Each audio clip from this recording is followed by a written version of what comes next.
Bincang-bincang APP 2025, pertemuan yang keempat.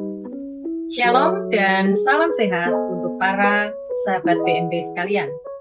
Selamat bertemu kembali dalam acara Bincang-bincang APP tahun 2025 yang akan berbincang-bincang secara santai seputar materi pendukung gerakan spiritual dalam masa Prapaskah saat ini.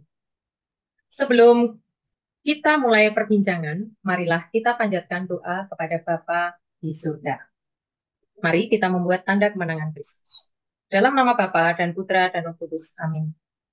Allah Bapa yang Maha Baik, kami bersyukur kepadamu atas penyertaan-Mu kepada umat-Mu, khususnya di Paroki VMP Katedral Bogor dalam melewati masa APP 2025 ini.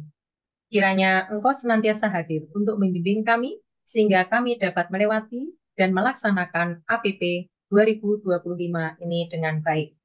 Doa ini kami mohon kepadamu Tuhan dengan perantaraan Putra-Mu terkasih Tuhan kami Yesus Kristus. Amin. Dalam nama Bapa dan Putra dan Roh Kudus. Amin. Baiklah, sebelum bincang-bincang hari ini kita lakukan, perkenalkanlah dulu kami yang ada di sini.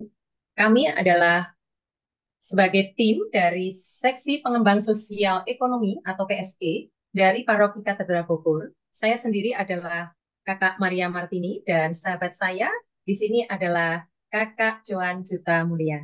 Halo semuanya, selamat malam. Selamat malam juga Kakak Joan. Tetap semangat ya Kak ya. Semangat. Oke ya.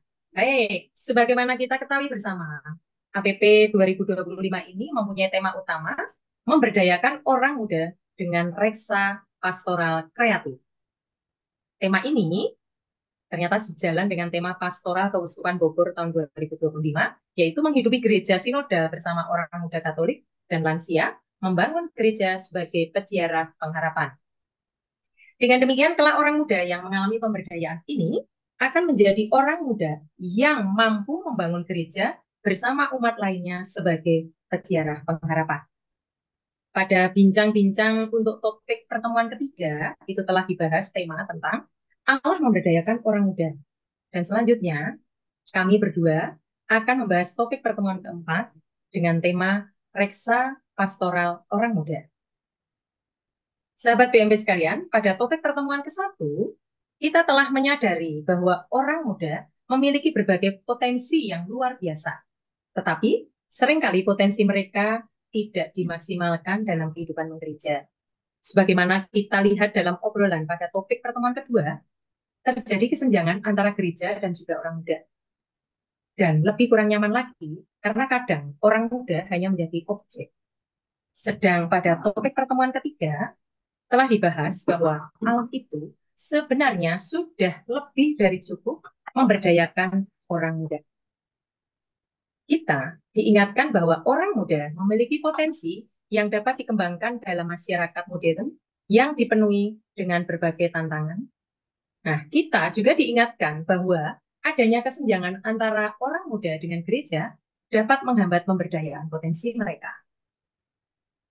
Kita sekali lagi diingatkan bahwa Allah senantiasa berkehendak memberdayakan mereka. Nah, ini dalam pertemuan keempat, dalam bincang-bincang APP 2025 ini, kita diajak untuk menggagas dan juga merencanakan reksa pastoral kreatif untuk memberdayakan orang muda selama masa Prapaskah 2025 ini. Dan selanjutnya, di sini ada beberapa hal yang perlu didiskusikan. Untuk itu, kami memang mengundang Kak Joan di sini, supaya kita semua dapat memahami maksud dan pesan pada pembahasan topik pertemuan keempat APP 2025 ini. Kak Joan, ada beberapa hal yang perlu nanti Kakak berikan jawaban supaya lebih memotivasi anak-anak muda di paroki kita ini makin terlibat dalam kehidupan menggereja. Siap, Siap, Kakak? siap Ya, Ibu. oke. Siap Ya, Kakak, laksanakan. ya, oke. Ya, pertanyaan yang pertama ya Kakak ya. Apa yang menjadi tujuan yang harus dicapai pada obrolan pada malam hari ini? Oke, jadi seperti yang tadi Kakak Maria Martini katakan ya, ini adalah pertemuan yang keempat. Jadi ini adalah sebuah pertemuan yang berkesinambungan dari topik 1, 2, dan 3. Nah, di topik yang keempat ini, tujuannya itu adalah kita dapat menggagas dan melaksanakan reksa pastoral kreatif untuk memberdayakan orang muda dalam kehidupan menggereja. Ini memberdayakan loh ya Kakak Maria Martini ya, bukan Iya, iya, diperdaya ya. iya. Jangan sampai terperdaya. Jangan sampai Iya, menangkapnya ini terperdaya ya atau iya, diperdaya ya.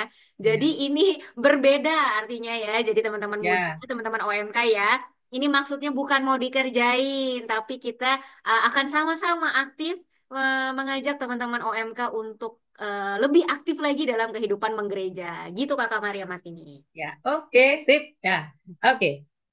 Kak, kira-kira ada nggak ilustrasi tentang kisah dari orang muda ini yang mampu menggagas dan merencanakan reksa pastoral kreatif?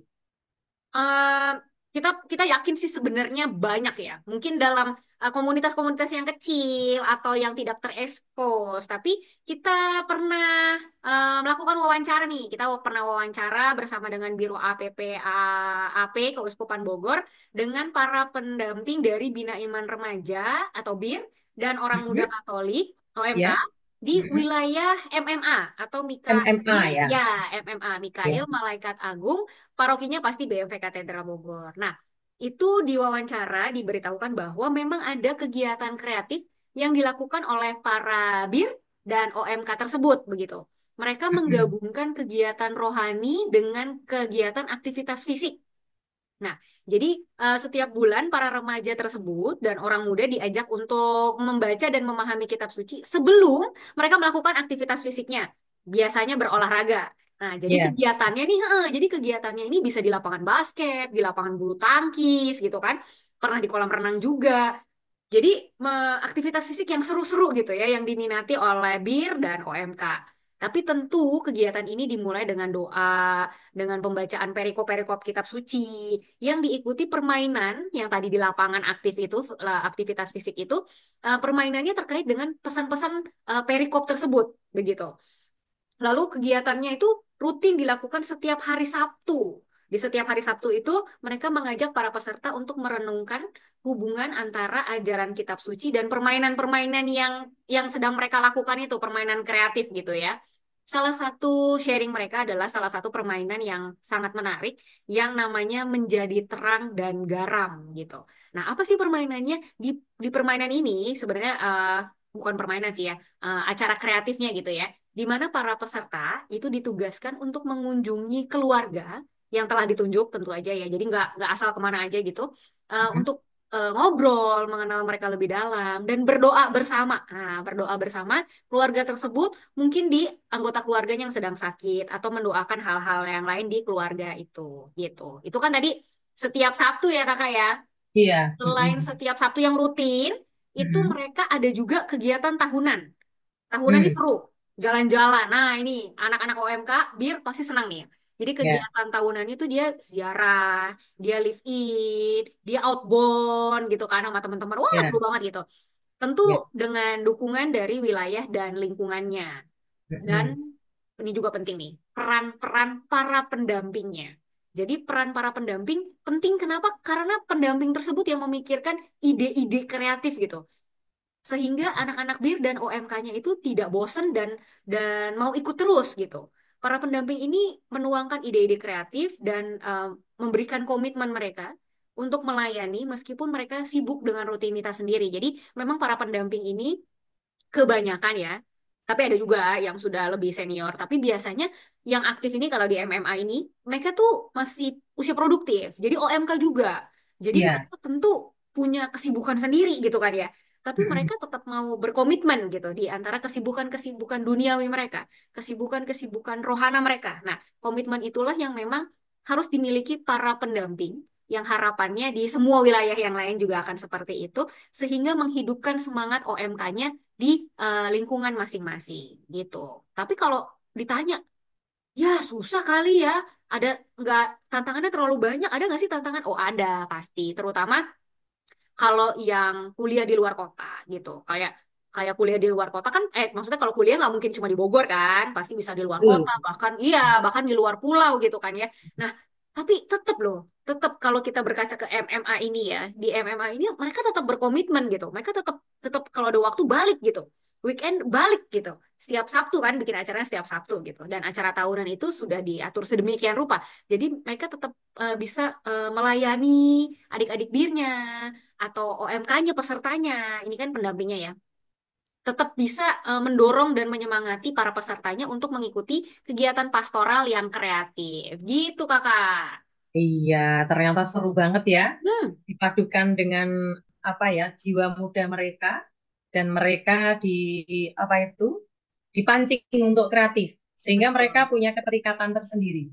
Seperti itu. Iya. Oke, Kakak Joan, kegiatan kreatif yang dilakukan oleh Bina Iman atau BIR dan juga orang muda Katolik di wilayah MMA ini, tentu saja Paroki Katedral ya Kakak ya. Mm-mm. Kira-kira itu sebenarnya alasan yang mendukung dan juga faktor yang mensukseskan sehingga kegiatan itu terlaksana dengan seru seperti yang Kakak Joan ceritakan tadi. Kira-kira apa gitu loh. Oke, jadi banyak sih ini jawabannya sih Kakak Maria Martini ya. Iya. Jadi, Mhm. tapi kalau kita bisa membantu menyimpulkan gitu ya, eh, ada beberapa yang bisa menjadi alasan dan faktor utama. Yang Ya. pertama itu adalah keterlibatan aktif dan semangatnya sendiri dari orang-orang muda itu gitu. Jadi Iya. semangat yang tinggi dan mau aktif dalam berkarya dan melayani itu motor yang baik gitu. Mereka punya antusiasme yang ada gitu. Karena antusiasme ini terbentuk karena mereka punya jiwa kreatif. Anak muda itu biasanya kreatif, ya. Eh, Punya ide-ide menarik, ide-ide seru. Nah, ini ada wadahnya, wadahnya untuk memberikan kesempatan untuk menyalurkan kreativitasnya berbagai bentuk gitu. Bisa tadi Ya. drama, musik, seni, sosial, tadi apalagi aktivitas fisik, olahraga dan lain-lainnya gitu ya. Nah, Iya. itu yang pertama. Kalau yang kedua itu adanya tema-tema yang relevan dengan kehidupan orang muda.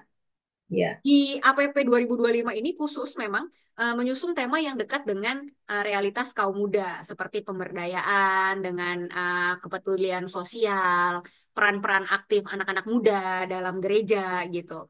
Jadi kalau temanya relevan, tentu anak-anak muda lebih senang, lebih bersemangat gitu. Tema-temanya nggak jadul, tema-temanya nggak berat gitu, tema-temanya nggak sedih, tapi tema-temanya yang ceria, yang sesuai dengan antusiasmenya mereka. Nah itu harapannya memang teman-teman OMK akan lebih bersemangat lagi untuk lebih aktif dalam kegiatan menggereja tersebut gitu. Itu yang kedua.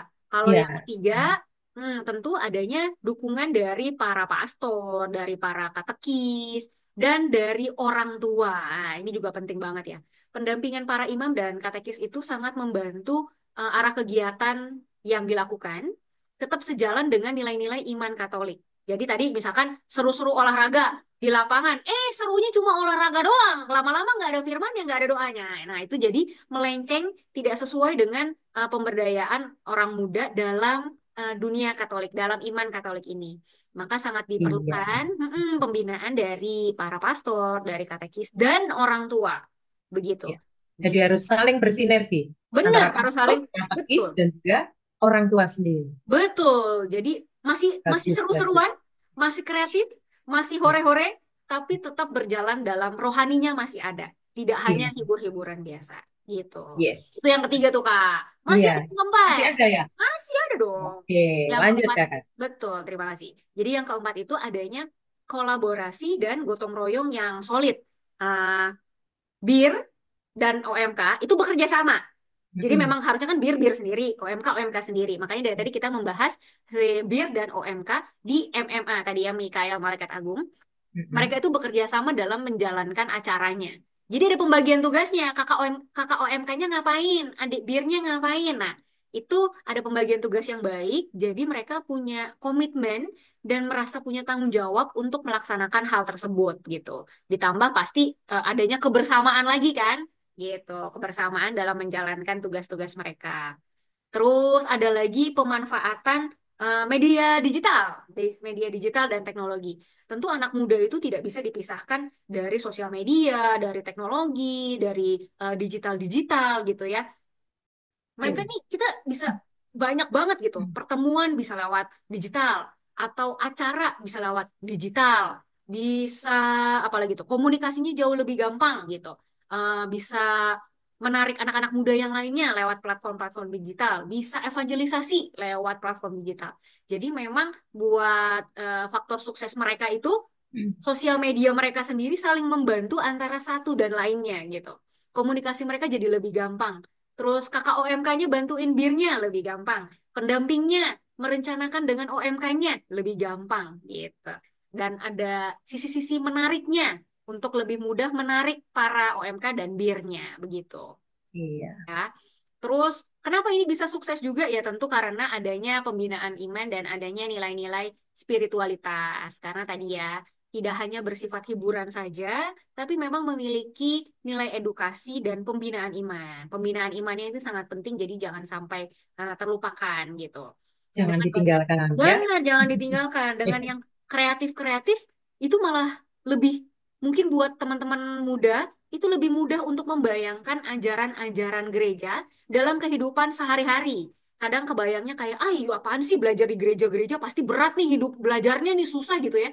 Padahal semua firman Tuhan, semua ajaran gereja itu bisa diimplementasikan ke dalam kehidupan sehari-hari. Nah, dengan kegiatan-kegiatan ringan dan seru-seru, mereka bisa melihat, oh benar ya, ternyata iman dan kehidupan gereja itu bisa diterapkan dalam kehidupan sehari-hari. Gitu, Kak. Kurang lebih lah faktor-faktor Ya, suksesnya. jadi relevan dengan kehidupan sehari-hari mereka ya. Betul. Ya. Oke, begitu Kakak. Tapi pertanyaan ketiga rupanya belum selesai dan kita harus lanjut dengan pertemuan yang keempat. Jangan bosan ya, Kak. Ya, Oke, dalam perbincangan topik ini ada baiknya juga itu mendapatkan peneguhan iman atau sabda Tuhan. Nah, perikop yang sekiranya mempunyai benang merah dengan upaya reksa pastoral orang muda ini apa? Nah, kemudian inti pesannya juga apa? Kayak gitu. Oke, Kak Johan, silakan. terima kasih. Tentu ada ya, karena kita tadi ya bertekanan kepada pembinaan iman gitu kan ya, kehidupan rohani menggereja tentu ada eh, perikopnya, tentu ada firman Tuhannya yang mendasari ini. Dalam hal ini ada dari Kitab Kejadian bab 41. Nah, ayo kita bisa sama-sama buka ya. Kitab Kejadian bab Oke. 41 ayat 46 sampai 49 dan 53 sampai 57. Oke. Iya. Aku bacakan ya, ini saya izin Ya, saya baca ya. oke. Oke, ayat 46. Yusuf berumur 30 tahun ketika ia mulai mengabdi kepada Firaun, Raja Mesir. Lalu pergilah Yusuf dari hadapan Firaun dan mengelilingi seluruh tanah Mesir. Tanah itu mengeluarkan hasil berlimpah ruah dalam ketujuh tahun kelimpahan itu. Yusuf mengumpulkan segala bahan makanan ketujuh tahun kelimpahan yang ada di tanah Mesir, lalu disimpannya di kota-kota. Hasil dari daerah sekitar tiap kota disimpan di dalam kota itu. Demikianlah Yusuf menimbun gandum seperti pasir di laut. Sangat banyak sampai-sampai orang berhenti menghitungnya karena sudah tidak terhitung. Setelah berakhir ketujuh tahun kelimpahan yang terjadi di tanah Mesir itu, mulailah 7 tahun kelaparan datang, seperti yang telah dikatakan oleh Yusuf. Di semua negeri terjadi kelaparan, tetapi di seluruh negeri Mesir ada roti. Ketika seluruh negeri Mesir menderita kelaparan dan rakyat berteriak meminta roti kepada Firaun, berkatalah Firaun kepada semua orang Mesir, "Pergilah kepada Yusuf, lakukanlah apa yang dikatakannya kepadamu." Kelaparan itu melanda seluruh bumi. Lalu Yusuf membuka semua lumbung dan menjual gandum kepada orang Mesir, sebab kelaparan itu semakin dahsyat di tanah Mesir. Dari seluruh bumi datanglah orang Mesir untuk membeli gandum dari Yusuf, sebab kelaparan itu dahsyat di seluruh bumi. Demikianlah sabda Tuhan. Syukur Tuh, pada Allah. baik. Itu tadi perikopnya Kakak Maria Martini. Ya, Tapi kalau ditanya tadi kan ditanya juga ya, inti pesannya apa ya? ya, Nah, betul. dapat kita simpulkan ada tiga nih. Kalau yang bisa disimpulkan ya. Yang pertama itu adalah kebijaksanaan dan pengelolaan sumber daya. Yusuf menunjukkan kebijaksanaan dalam merencanakan masa depan, gitu. Dalam menghadapi kelaparan yang diperingatkan oleh Tuhan melalui mimpi, ia mengumpulkan cadangan pangan sehingga Mesir bisa bertahan dan bahkan membantu negara-negara lain yang kelaparan. Jadi Yusuf tuh punya kebijaksanaan gitu, diberikan Iya. kebijaksanaan dan Hmm. mampu mengelola sumber daya yang ada gitu. Itu yang pertama. Yang kedua, keberhasilannya itu adalah hasil dari ketekunan dan setia kepada Tuhan gitu. Keberhasilan Yusuf dalam memimpin dan merencanakan masa depan tidak terlepas dari setianya dia kepada Tuhan yang akhirnya memberikan ia hikmat dan kemampuan untuk mengelola situasi yang sulit nih, situasi sulit yang akan terjadi. Dan keberhasilan dia tadi mengelola itu adalah hasil dari ketekunannya dan kepercayaannya kepada rencana Tuhan gitu. Nah, Iya. Yusuf ini tadi disebutkan ya, dia berumur 30 tahun. Jadi 30 tahun itu masih termasuk Masih dalam, muda. Ya. masih muda, masuk ke dalam umur OMK ya untuk sekarang Iya. ya gitu. Jadi ini kenapa perikopnya diambil? Yaitu, jadi anak OMK itu, teman-teman OMK itu uh, bisa seperti Yusuf, punya kebijaksanaan, bisa kalau tekun dan setia akan diberikan hikmat yang baik, dan tentu Tuhan akan memberikan pertolongan di tengah kesulitan gitu, dimanapun ya. Di tengah Iya. kesulitan pun Tuhan Betul. akan membantu. Jadi walaupun dunia sedang menghadapi masa kelaparan dan penderitaan pada zamannya Yusuf, tapi kalau di zaman kita sekarang ya, setiap orang pasti akan mengalami kesusahan gitu. Dalam hal apapun ya, kalau dalam perikop ini dalam masa itu adalah kelaparan dan penderitaan. Tuhan Iya. menggunakan Yusuf sebagai saluran untuk menyelamatkan banyak orang. Ini menunjukkan bagaimana Tuhan dapat memakai seorang yang setia untuk membawa pertolongan kepada orang banyak. Di sini juga menekankan bahwa Tuhan bisa memakai teman-teman OMK untuk berkarya, untuk apa aktif di eh, kehidupan gereja, di rohani, itu untuk bisa membawa pertolongan juga buat semua orang gitu. Jadi nggak cuma yang tua-tua aja gitu kan ya. Tetapi memang firman Tuhan sendiri pun menceritakan bahwa Tuhan itu bisa memakai orang-orang muda untuk melaksanakan kehendaknya demi kebaikan banyak orang. Gitu kakak. Iya. Artinya nggak ada ruginya kita aktif hidup menggereja itu. Mm-mm. Yang pertama, kita diuntungkan. Yang kedua, kita melayani Tuhan dan juga menolong orang-orang di sekitar kita. Gitu. Betul, amin. Oke. Betul banget. Iya. Setuju. Betul. Ya, meskipun jawaban Kakak Joan udah panjang kali lebar, tapi jangan jangan beranjak dulu karena masih ada pertanyaan satu lagi. Iya. Oke, Kak. Untuk pertanyaan berikutnya adalah apa yang bisa kita rencanakan dalam reksa pastoral kreatif ini untuk memberdayakan orang muda agar mereka semakin aktif dalam kehidupan menggereja, khususnya di BMP Katedral. Oke. Silakan Kak Joan. Baik, Kak. Wah, ini lebih panjang lagi kayaknya kita beres podcastnya besok kayaknya nih, Kak. Oke, nggak apa-apa. Gak apa-apa Semangat. ya. Ya. Demi Jadi, anak muda kita. iya benar. Semangat, semangat anak muda ya. Ya, Jadi memang karena judulnya aja sudah kreatif nih, Kak. Jadi yang ya, namanya dunia kreatif itu luas banget gitu ya. Dan sesuai iya. dengan talenta teman-teman muda sendiri-sendiri gitu. Karena setiap Mm-mm. setiap anak muda pasti punya talenta yang diberikan Tuhan gitu. Tidak selalu harus jago tadi digital ya, sempat bahas digital atau seni gitu atau olahraga, tapi pasti banyak sekali talenta-talenta yang diberikan Tuhan kepada teman-teman muda. Tapi kalau ditanya konkretnya kira-kira apa ya? Coba kita berikan beberapa contoh konkret gitu. Mungkin teman-teman muda atau sahabat BMV yang mendengar, yang ingin mendorong kegiatan OMK-nya, mungkin bisa lakukan beberapa hal seperti berikut gini ya. Mungkin yang Oke. pertama itu adalah kita membentuk komunitas khusus nih. Komunitas khusus dan ruang ekspresi buat teman-teman muda.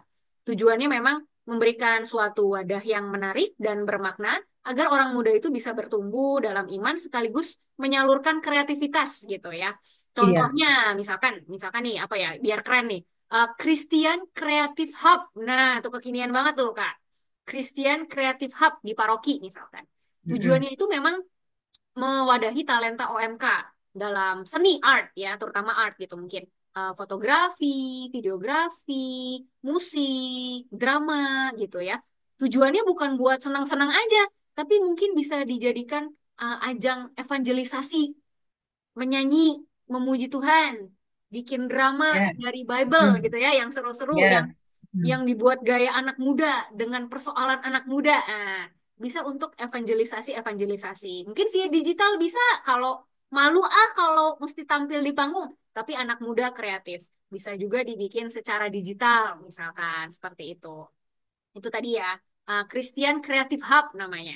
Atau Iya, bisa juga nih kayak gini podcast mungkin yang sering, yang senang jadi influencer ya, influencer-influencer muda memang senang untuk berbicara, untuk menginfluence orang lain, bisa aja bikin podcast, bikin YouTube yang membahas topik-topik iman Katolik dan gaya anak muda dan hal-halnya yang relate sama anak muda zaman sekarang gitu. Nggak harus iya, yang mengenai yang berat-berat lah gitu, kayak spiritualitas yang berat gitu, tapi bisa yang enteng-enteng yang bisa mereka pakai dalam kehidupan sehari-hari. Itu contohnya tuh. Tadi iya. kalau tapi ada juga Kak tadi kalau OMK yang Mm-mm. aduh saya nggak punya deh talenta seni, saya nggak punya deh talenta fotografi. Nah, tapi mungkin jiwa sosialnya besar misalkan. Bisa juga kita bikin program pelayanan sosial misalkan untuk punya iman yang nyata, iman yang bisa diberikan buat orang lain dalam tindakan sosial, kasih kepada sesama gitu. Misalkan live in gitu atau bakti sosial. Kalau live in kan kita merasakan ya, merasakan Iya, kehidupan teman-teman kita yang ada di sana gitu. Jadi kita bisa benar-benar membantu kegiatan mereka, tahu apa yang mereka butuhkan gitu kan. Atau mm-mm. mungkin Betul. ya, atau mungkin sekarang anak muda yang tertarik dengan eco living gitu. Tentang dunia ada lingkungan misalkan. Tentang lingkungan. Nah, itu bisa juga tuh dibikinin misalkan eco youth Enzim. movement. Nah, gerakan. Koenzim misalnya ya. Iya, Ya, bisa, bisa tuh ya. koenzim. Mm. Gitu, koenzim contohnya. Atau yang nggak usah susah-susah, misalkan pengelolaan sampah. Bikin, Ya, bikin khusus nih hari-hari pengelolaan sampah sama anak muda. Pengelolaan sampahnya itu bisa dibuat apa sih? Gitu. Wah, banyak kan? Jadi atau penghijauan, teman-teman yang suka bunga, yang suka bertanam, yang suka ya. banyak kan? Jadi banyak banget memang sesuai dengan keinginan dan talenta dari dan kreativitas dari teman-teman OMK tentu yang sejalan dengan iman Katoliknya gitu. Iya. Ya, Mm-mm. atau bisa juga gini Kak, kalau misalkan ada teman-teman OMK yang memang merindukan, ya, merindukan pelukan Tuhan, merindukan apa ya, benar-benar dekat dan kenal dengan Tuhan, misalkan bisa kita bikin rekoleksi khusus atau pendampingan spiritual khusus buat para OMK-OMK gitu ya, yang memperdalam iman, membentuk karakter secara Kristen, kepemimpinan secara Kristen, laki-laki mudanya gimana kalau mau jadi laki-laki yang matang kan ada tuh ya nanti pria gitu, wanita gitu. Bisa retret, bisa workshop dan lain-lainnya. Atau bisa juga kita bikin night of worship misalkan, malam pujian dan penyembahan gitu. Jadi Ya. kita ngedugem nih, ngedugem anak muda ngedugem, tapi ngedugemnya buat Tuhan. Hidupnya sama Tuhan. Iya dong, ngedugemnya Hidupnya sama sama Tuhan. Tuhan. Kita akan menyanyikan lagu-lagu Ya. yang rohani, tapi rohaninya tentu harus yang sejalan dengan iman Katolik ya, dengan Iya. gayanya anak muda. Tapi intinya bukan senang-senang, tapi intinya kita bersyukur gitu lewat nyanyian dan pujian kepada Tuhan gitu kan. Tuh udah banyak tuh Oke. tadi Ya, contohnya. banyak contohnya ya, Kak ya. Masih ada lagi. Tinggal niatnya ya. Oh, masih Benar, ada lagi. Oke. masih ada lagi tenang Kak. Ya. Masih ada lagi. Untuk yang pecinta IT atau pecinta digital, tadi kita sempat sebut sedikit-sedikit ya. Itu Ya. bisa mewartakan Injil loh. Mewartakan Injil nggak harus cuma berdiri di atas altar, nggak juga. Ternyata zaman sekarang, apalagi buat teman-teman muda, pewartaan Injil itu bisa lewat teknologi digital Betul, gitu. betul sekali. Mm-mm. Mm-mm. Mm. YouTube, YouTube-nya nggak yang nggak bosan gitu, bukan yang baca, yang dinasehatin enggak, tapi bisa pakai animasi, bisa pakai buku cerita gitu kan buat anak-anak muda, Mm. atau permainan, permainan digital gitu kan ya. Sekarang kan banyak tuh Ya. game digital. Itu sangat seru buat teman-teman OMK pasti kan. Bikin Ya. bikin gamenya dan memainkan gamenya. Nah, itu seru. Seru banget ya. Jadi memang ada beberapa yang memang sudah melakukan itu. Jadi bermain game digital berdasarkan iman Katolik. Ya, itu seru banget tuh. Tentu apalagi ya, bisa dibikinin lomba, bisa. Lalu Ya. mungkin perayaan liturgi yang interaktif dan menggugah. Banyak teman-teman OMK suka bilang, males ah kalau ke gereja Katolik, soalnya lemes. Musiknya kurang menghentak. bosen gitu ya, kuritnya musiknya kurang menghentak gitu ya, mungkin Iya. karena yang nyanyi memang sudah senior. Gimana kalau kita bikin perayaan liturgi yang interaktif dan menggugah, di mana isinya memang OMK, yang main musik OMK, yang petugas tatipnya OMK, yang liturgisnya OMK juga. Romonya sayangnya nggak bisa OMK ya kakak ya. Iya, Romonya udah nggak ada yang OMK kayaknya ya. ya, Nggak apa-apa, tapi kita pilih Romo yang paling muda, paling yang muda. iya, yang Ya, homilinya interaktif. ya, Nah, romonya orang muda harus yang paling muda. Romonya orang muda yang paling Ya, muda, jadi yang bahasanya dan nada bicaranya dan bagaimana cara memberikan homili gitu ya kan. Kadang kita merasa homili itu dinasehatin, teman-teman OMK kan apa sih nih, diocehin terus, dikotbahin terus apa sih. Nah, tapi mungkin dengan adanya homili yang interaktif dari romo-romo muda tersebut, itu nggak bikin bosen gitu kan, malah bikin ketawa-ketawa, malah bikin seru gitu kan. ya, Ya, jadi sebenarnya masih banyak lagi ya. Tapi kesimpulan yang bisa kita ambil itu adalah gereja itu adalah sebuah rumah yang memberdayakan. Ingat, memberdayakan ya teman-teman muda ya, bukan diperdaya ya teman-teman ya. Memberdayakan orang muda dan melalui reksa pastoral yang kreatif dan berbasis iman, kita dapat yang pertama membantu orang muda menemukan makna dalam iman mereka. Itu yang pertama. Yang kedua, mendorong mereka untuk tetap terlibat aktif dalam gereja dengan cara yang menarik dan relevan bagi mereka, begitu. Yang ketiga, memampukan mereka menjadi pemimpin Katolik masa depan yang berani bersaksi di dunia modern dan seterusnya. Gitu, Kakak. iya. Jadi untuk orang muda, jangan sia-siakan kesempatan APP 2025 ini. Begitu ya kakak pesannya ya. Oke. Betul banget. Mumpung diberi wadah dan juga diberi Didukung juga gitu kesempatan. ya, Kak. Didukung Iya, lagi kita kan, didukung saling ya. mendukung. Oke. Gereja sedang mendukung orang muda ya. Betul. Oke. Baik. Dari perbincangan kita di atas, Kak, sepertinya kita semakin disadarkan betapa pentingnya kita mengetahui bahwa Allah memberikan keleluasaan kepada kita semua untuk menciptakan berbagai macam reksa pastoral orang muda dengan kreatif dan atraktif sesuai dengan jiwa anak muda itu kreatif dan atraktif. Dan kita semua mempunyai kewajiban. Kita, terutama saya nih ya, saya ini kan sudah di atasnya mereka. Jadi memang harus memberi kesempatan, kita juga harus mendukung mereka agar kelompok orang muda ini nantinya menjadi pemimpin gereja di masa depan, tentu saja dengan iman yang mendalam dan tangguh. Begitu, Kak? Betul. Setuju ya? Setuju Ya, banget, oke. kita harus saling Iya. mendukung. Baiklah, kepada sahabat BMP semua, kami berdua mengucapkan terima kasih atas segala atensi pada acara ini, dan kami berharap bahwa 4 pertemuan APP 2025 ini yang sudah kita bahas mampu menjadi titik tumpu bagi kaum muda kita, sehingga mampu menjadi agen pewarta karya keselamatan Allah dengan hidup menggereja yang baik dan benar. Oke, karena kita sudah sampai pada penghujung acara, tadi kita buka dengan doa, Kakak Johan dan juga sahabat BMP. Mari kita akhiri bincang-bincang APP 2025 ini dengan kembali bersyukur. Mari kita membuat tanda kemenangan Tuhan. Dalam nama Bapa dan Putra dan Roh Kudus. Amin. Allah Bapa kami mengucap syukur karena bincang-bincang APP untuk pertemuan keempat ini dapat berjalan dengan lancar. Semoga melalui bincang-bincang ini, kamu muda di Paroki BMP Katedral Bogor makin giat dan semangat dalam hidup menggereja. Berkatilah para kaum muda di Paroki BMP Katedral Bogor dan bimbinglah mereka agar mereka makin terlibat aktif dalam pelayanan demi keluhuran namamu. Doa ini kami haturkan kepadamu dengan perantaraan putramu sendiri, Tuhan kami Yesus Kristus, dalam persekutuannya dengan Roh Kudus, kini dan sepanjang segala masa. Amin. Dalam nama Bapa dan Putra dan Roh Kudus. Amin. Terima kasih Kakak Terima Joan. kasih juga Kakak Maria Martini. Selamat Oke, malam teman-teman selamat semuanya. malam. Sampai bertemu kembali.